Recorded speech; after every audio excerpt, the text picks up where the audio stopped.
Hoplite MC is a Minecraft server that is known for its unique Battle Royale game mode. It is also dominated by some of the best Minecraft PvP players and popular content creators. And while I'm definitely far from being an expert, I do have a few tips that hopefully new players or noobs will be able to learn from.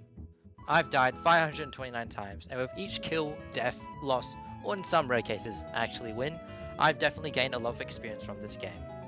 And I really mean a lot of experience. What? Where did you even come from? And why are you doing so much damage? Come here! Let's go! We got a first kill!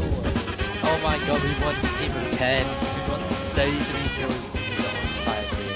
Oh my god, I'm dead, I'm dead. No, what am I even meant to do here? Alright, let's jump this guy. What the? Oh bro, it's a trap, bro. Oh my god, why is there a full diamond on me? Why is he so stacked? I'm in danger! Bro, he's still chasing me. Oh my god, I'm gonna die. Alright, you know what? I ain't going down without a fight. Come here. Come on, I got nothing left to lose. Oh wait, he's actually low. I can actually kill him. Come on, come on, come on, come on.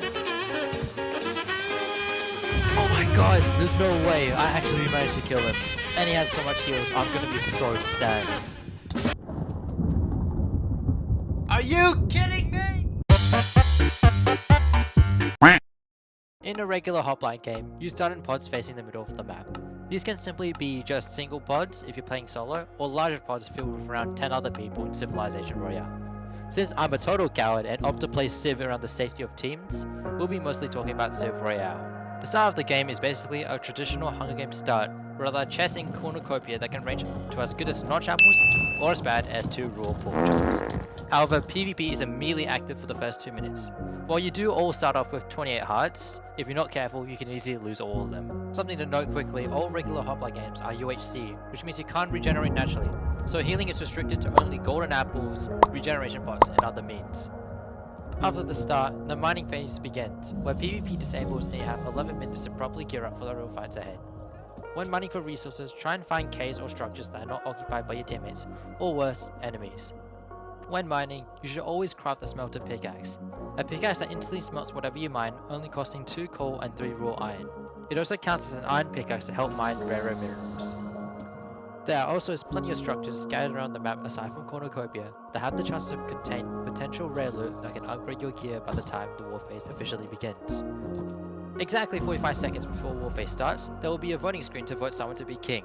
The king gains an extra 5 hearts along with granting everyone some loot to help with combat depending on the path chosen. By this time, you should probably head back to surface ready to fight, which if you have a surface pearl, should be easy, just below Y11, right click the pearl and should instantly teleport right back to the surface. After the election, the war phase officially begins and PvP will remain on for the rest of the duration of the game. This is normally the time when teams group up and begin to hunt down less prepared teams to gain their loot. The borders will also begin to shrink, so try and stay away from the edge of the map as much as possible.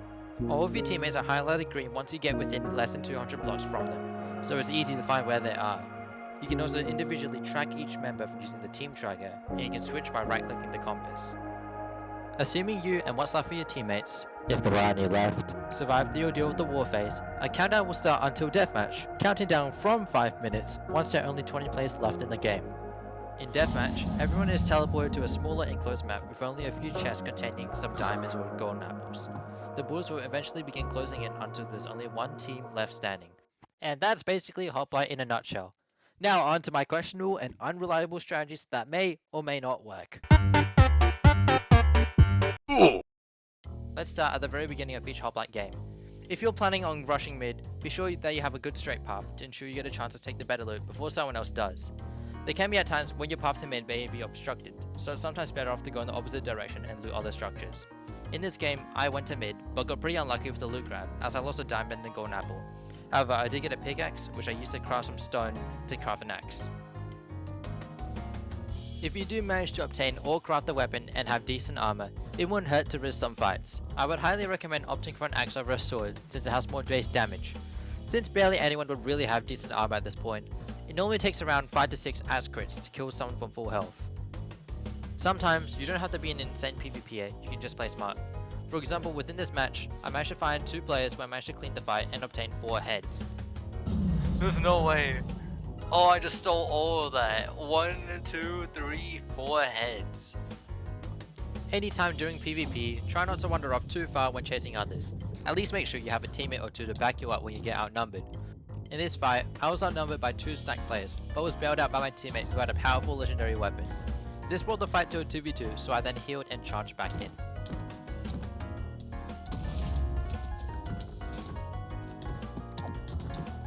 We ended up getting a kill each, but it could have likely resulted in me or my teammate dying if we didn't help each other out. That being said, try to remain on the offensive while we can, as you have control over the fight compared to when you're running from someone else. Be careful if who you're chasing are trapping. If they begin to run within a specific direction and wait for you to catch up, it's likely that they are leading you to a trap, so keep an eye out for any sus behavior. Now onto which election paths are the best. The most popular paths for election include farming, which grants 2 extra hearts and 2 golden apples, and the offense path, which grants a sharpness and power bolt that can instantly enchant to your weapons. There's also the mystic path, which grants 3 random enchanting books, an anvil, and an enchant table for the king, which can be helpful in certain situations. You'll notice that I've left out one path, the defense path.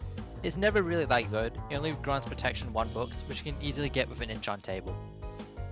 Finally, let's talk about all the overpowered legendary weapons that Hoplite has to offer. Every month, some of these legendary weapons get rotated out for other legendary weapons. All legendary weapons can only be crafted once per game and require a lot of expensive and rare items to make. Each of these also has a special ability that can potentially change the game for you, so make sure you read the description of each weapon before actively using it. Something crucial to note about each legendary is that they have at least one item that's considered to be the key item in order to craft the weapon. This item is normally extremely rare, and should you obtain it, that's normally when you will want to attempt to craft a legendary weapon. Take the Excalibur for example. Its special ability allows you to block 3 hits without taking damage, effectively granting you invulnerability for a short time period. It requires 2 iron blocks, 4 blaze powder, 1 blaze rod, 1 diamond sword, and 1 enchanted golden apple. While most of these other items are more achievable to obtain since blazes regularly spawn in the nether, the notch apple is the one key item that is incredibly rare. This applies to some extent to most other legendary weapons, with exceptions like the guardian cannon, which require a specific structure, the ocean monument, in order to retrieve the items, or nether weapons like the Mjolnir or the wither sickles, which are most of their materials in the nether. Well, that's going to be it for me. Now it's on to you to strive in Hoplite, and hopefully achieve better than what I have done within like a year and a half. Hopefully some of you all have taken some tips away from this video and learned from my own mistakes. Be sure to leave a comment down below for any advice for future videos. I'm really looking forward to creating more content for you guys. See you next time.